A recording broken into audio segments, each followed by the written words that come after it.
Disclaimer. This channel documents personal experiences for the purpose of reflection, understanding, and healing. Any references to illegal activity are discussed in a historical and educational context only. This content does not promote, encourage, or glorify violence, drug use, or criminal behavior. Names, details, and timelines may be altered to protect privacy. This story is about the cost of survival and the responsibility of truth. The old country squire began to overheat. We stopped at a gas station off the highway.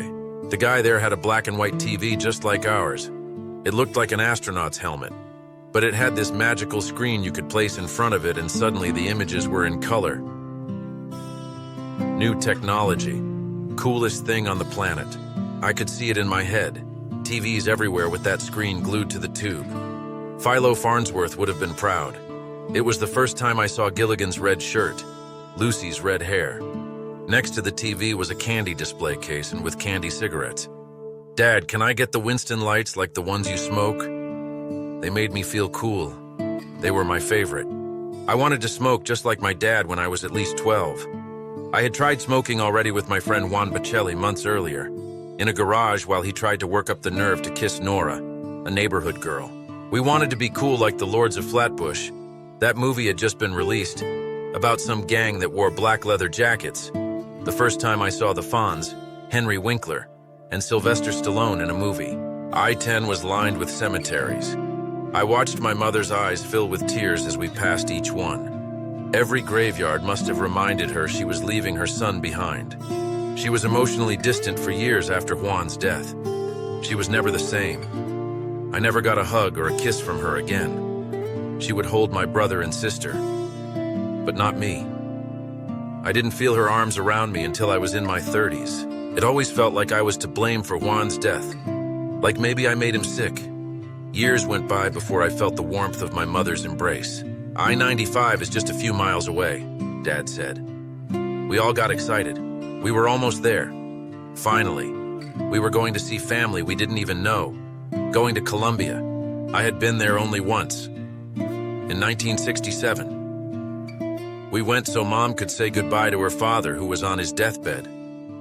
I remember seeing him lying there, barely able to move. But he offered me green grapes. That's all I remember from my first trip. On the flight back to Los Angeles, my brother Juan started to complain that his back and legs hurt. He cried through most of the flight. When we got home, Mom took him to the hospital, and that's when she got the grim news: leukemia. Her world shattered that day. We were almost to Miami now. Dad promised we'd meet our cousins, have fun on the farms, go horseback riding. Growing up in Los Angeles, the only time I saw a horse was on black and white TV with John Wayne on it, or at the grocery store entrance where you dropped a nickel to make it ride. The road from the Florida Panhandle to Miami was just as long as the drive from California. Straight road over endless Everglades and marshes. No mountains, no hills, just a vast, slow-moving river of grass stretching across Florida. Flat and endless, teeming with life and mystery, where sawgrass plains meet cypress swamps, and alligators glide silently through black water. The air is thick, the silence heavy, and the land feels untouched, ancient, wild, and watching. A place both beautiful and unforgiving, like nature holding its breath. When are we getting to Miami, Dad? By tomorrow. Florida is long as hell.